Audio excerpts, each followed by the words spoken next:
The Biden crime family is ending 2024 with a bang, and they are taking everybody down with them.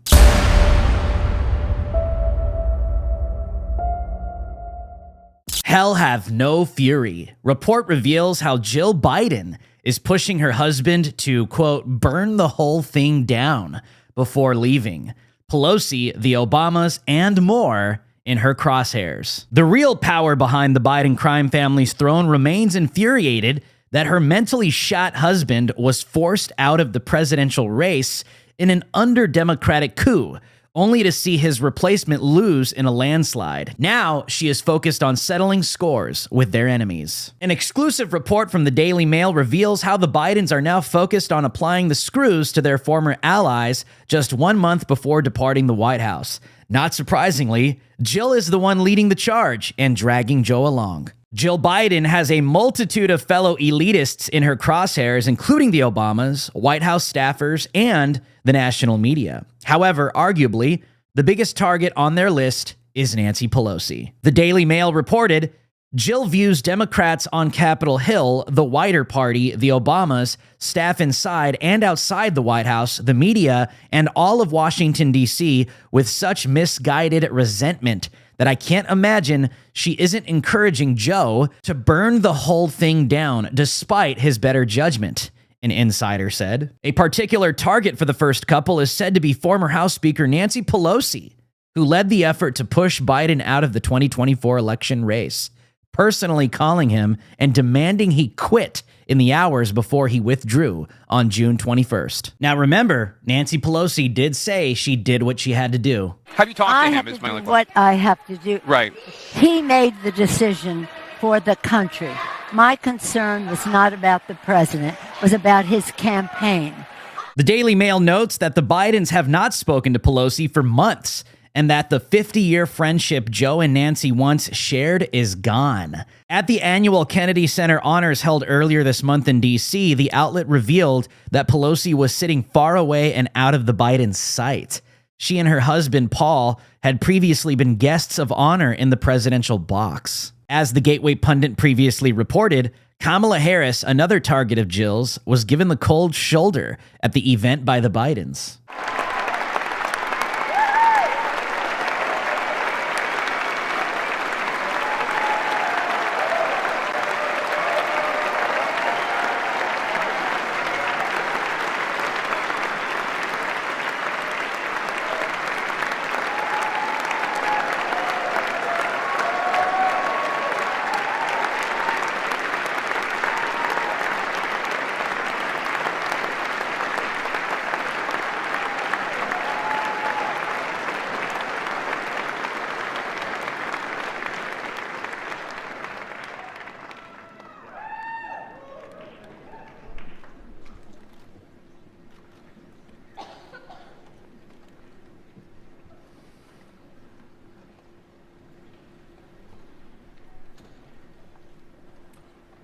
Yeah, Jill won't even look at Kamala Harris. However, the Biden regime is not done destroying this country before Inauguration Day. Biden may commute sentences of all 40 federal death row inmates after Trump promises to accelerate federal executions. Joe Biden may commute the sentences of all 40 federal death row inmates after pressure from more than 130 human and civil rights groups. This is after Biden commuted the sentences of 1,500 people and pardoned 39 others, the biggest single-day act of clemency in history, the AP reported.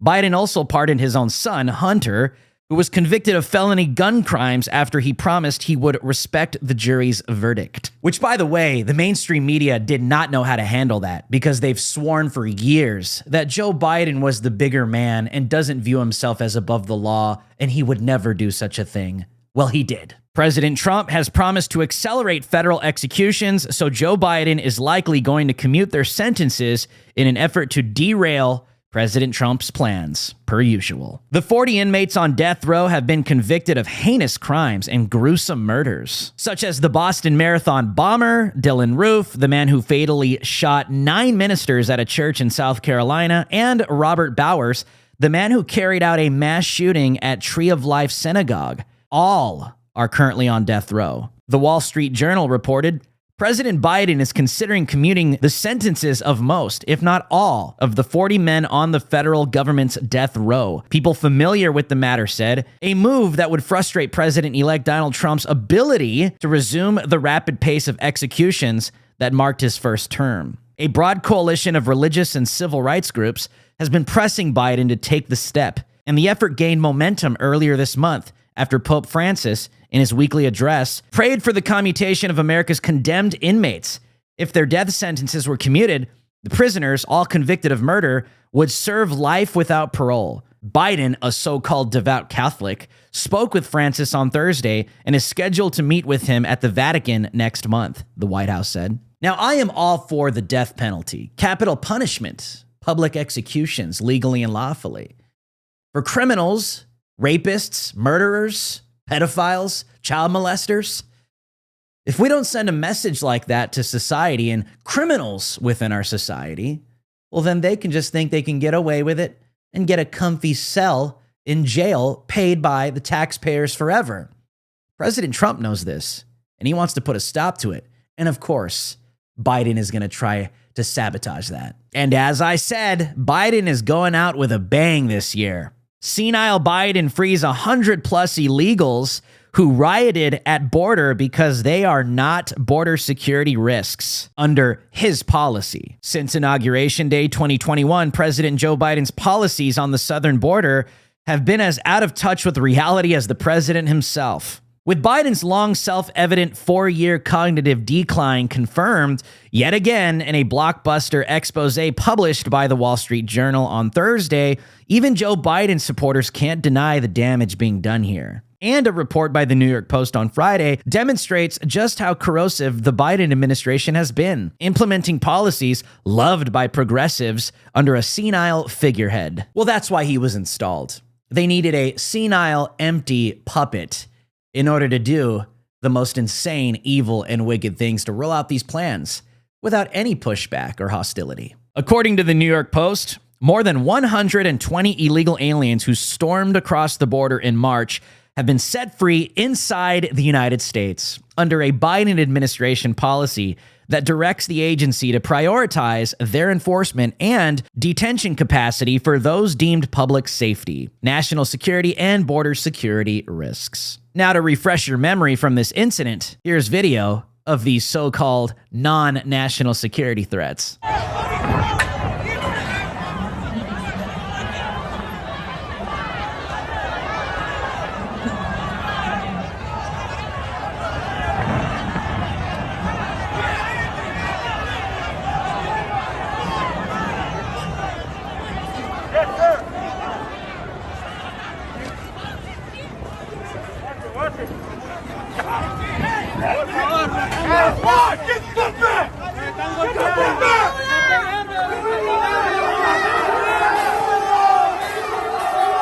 Yeah, this is who the Biden regime believes should just be let loose into the United States. Meanwhile, Joe Biden is propping up babies on his lap. Definitely not creepy. Joe Biden props baby on his lap during visit to Children's National Hospital. Joe and Jill Biden made a pre-Christmas visit to patients at Children's National Hospital in D.C. on Friday. The Bidens have made a trip to this hospital every Christmas during their time in the White House. Biden just could not help himself. He just had to grab a baby and prop him up on his lap while Jill Biden read, "'Twas the night before Christmas." And the baby immediately jumped off of Biden's lap and toddled away. He had a broad face and a round little belly that shook when he laughed like a bowl full of jelly. He was chubby and plump, a right jolly old elf, and I laughed when I saw him in spite of myself. A wink of his eye and a twist of his head soon gave me to know I had nothing to dread. Well, like this baby, I think everybody is trying to get the hell away from Joe Biden. This Biden crime family has done more than enough to screw America, destroy America, and ruin the lives of millions of Americans in this country. But thankfully, on November 5th of 2024, millions of Americans in this country said enough is enough. No more. Goodbye, Brandon. And Kamala Harris, too. My name is Drew Hernandez with the Gateway Pundit, and you have been on watch with Drew Hernandez. I'll see you guys on the next one.